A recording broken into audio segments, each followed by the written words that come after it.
जय हिंद दोस्तों, practical astrology में आपका स्वागत है। मैं हूं अविनाश और इस वीडियो हम बात करेंगे प्रेम संबंधों में असफलता क्यों मिलती है। तो कुंडली का पंचम भाव आपका प्रेम का होता है। कुंडली का जो प्रेम के कारक ग्रह होते हैं आपके शुक्र होते हैं। तो जब कभी किसी व्यक्ति की कुंडली में, किसी जातक की कुंडली में, लड़का हो या लड़की हो, उसकी कुंडली में यदि पंचम भाव को स्वामी जब छठे, आठवें, 12 भाव में चला जाए तो व्यक्ति का प्रेम आपका असफल हो जाता है या होने की सबसे ज़्यादा संभावना बन जाती है यदि उससे आपके सप्तम भाव का, स्वामी का कोई संबंध नहीं बनता है उस समय पे। क्योंकि जो आपके छठे, आठवें, 12 भाव होते हैं या अशुभ होते हैं, इन भावों में गया कोई ग्रह अपने जिस भाव का वो स्वामी होता है उसकी वो हानि करता है। तो आप ये समझ सकते हैं कि जब कुंडली का छठा भाव का, जब कुंडली का पंचम भाव का स्वामी छठे भाव में जाए तो प्रेम संबंधों का अंत लड़ाई झगड़े के माध्यम से वहाँ पे हो जाता है। उसी प्रकार से यदि आपका पंचम भाव का स्वामी अष्टम भाव में जाए तो बहुत ज़्यादा कष्ट मिलता है व्यक्ति को, बहुत ज़्यादा मृत्यु समान कष्ट मिलता है, भारी अपमान होता है वहाँ पे। और उसी प्रकार से जब पंचम भाव का स्वामी 12 भाव में चलाए, वहाँ पे भी आपके बहुत ज़्यादा अशुभ रिजल्ट मिलता है, वहाँ पे भी आपके प्रेम की हानि होती है, उसमें कोई धन खर्ची वहाँ पे होता है, बदनामी ज़्यादा होने के योग बन जाते हैं। उसी प्रकार से यदि आपके जब छठे, आठवें, 12 भाव के स्वामी जब आपके पंचम भाव में बैठें तब भी वो पंचम भाव की हानि करते हैं।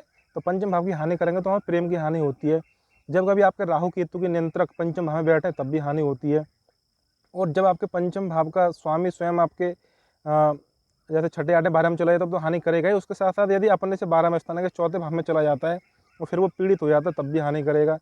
लेकिन इससे भी ज़्यादा जरूरी ये होता है कि जब किसी कुंडली का, जैसे आप किसी कुंडली में शुक्र प्रेम के कारक ग्रह होते हैं, तो प्रेम के कारक ग्रह शुक्र का पीड़ित होना, कमजोर होना बहुत जरूरी होता है। किसी कुंडली में यदि शुक्र आपके मान के चले नीच के हो जाते हैं, फिर 28, 29, 0, 1, 2 डिग्री के हो जाते हैं, या नीच के ना हो रहे हैं तो किसी भी राशि में 28, 29, 0, 1, 2 डिग्री के हो रहे हैं, या अस्त हो रहे हैं, या छठवें, आठवें, 12 भाव के स्वामी से पीड़ित हो रहे हैं युति से या दृष्टि से, तो शुक्र का पीड़ित होना या पाप कर्तरी दोष में होना, यानी शुक्र कहीं बैठे हुए हैं तो उसके आगे पीछे आपके मंगल शनि आ जाएं या सूर्य चंद्रमा आ जाए तब भी पीड़ित हो जाएंगे ये। तो शुक्र जब आपके जितने पीड़ित होंगे, जितने कमजोर होंगे, तो वो प्रेम की वहाँ पे उतनी ही हानि करेंगे। उसी प्रकार से आपका जब पंचम भाव पीड़ित होगा तो प्रेम की यहाँ पे हानि करेगा।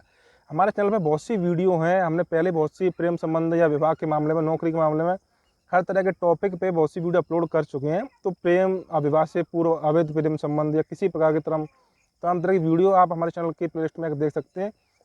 उससे इससे पहले भी आपको एक बात बताऊँ मैं आपको कि यदि आपकी उम्र पढ़ने लिखने की है, यदि आपकी अभी पढ़ाई चल रही है, तो आप पहले पढ़ाई पर ध्यान दीजिए, क्योंकि ज़्यादातर कुंडलियों में प्रेम विवाह नहीं हो पाता है। प्रेम आपका असफल ही होने के योग बन जाते हैं, क्योंकि कुंडली इतनी ही पीड़ित होती है, पंचम भाव और आपके शुक्र पीड़ित ही मिलते हैं हमेशा।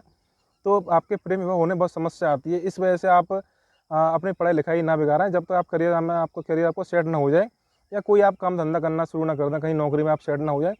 क्योंकि जब कभी कुंडली में आपकी राहु की मादशा चले या राहु का अंतर चले, शनि की मादशा चले, शनि का अंतर चले, या शनि की 7.5 चले, शनि की ढैया चले, या आपके चंद्रमा के ऊपर से राहु केतु का गोचर हो, तो व्यक्तियों के प्रेम संबंध शुरू हो जाते हैं। और इन प्रेम संबंधों का जो अंत होता है वो हमेशा ही अशुभ होता है, चाहे फिर इनका संबंध पंचम भाव से बने या ना बने। जैसे मैंने आपको अभी बताया कि राहु केतु का संबंध या शनि का मादशा वगैरह चले इनकी, तो इनका संबंध पंचम भाव से बने या ना बने, लेकिन जब आपकी उम्र 16 साल से लेकर 20, 24, 25 साल तक चल रही है, यानी कि पढ़ाई की उम्र चल रही है आपकी और नौकरी की तैयारी की उम्र चल रही है, कुछ काम धंधे की उम्र चल रही है, तो इस स्थिति में जब ये आपके पापी ग्रह चलेंगे, तो इनकी ये पापी ग्रहों का मतलब ये होता है कि ये आपकी वर्तमान की स्थिति चल रही है उसमें विघ्न डालना।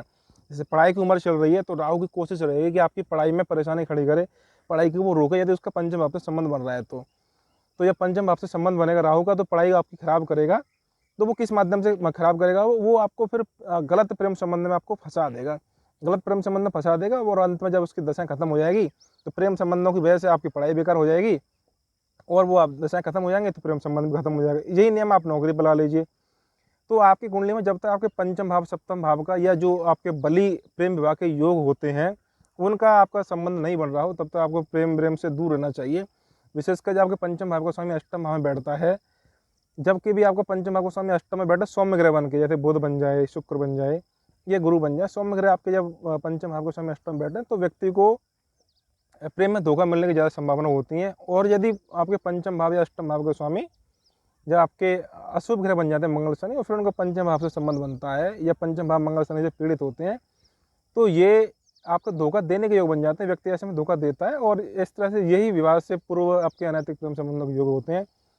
तो किसी भी टॉपिक के लिए प्रेम संबंधित कोई भी वीडियो देखनी हो आपको, या नौकरी संबंधित कोई वीडियो देखनी हो, आप हमारे चैनल की प्ले स्टोर में देख सकते हैं। आज की वीडियो में इतना ही। वीडियो को लाइक कीजिए, शेयर कीजिए। धन्यवाद।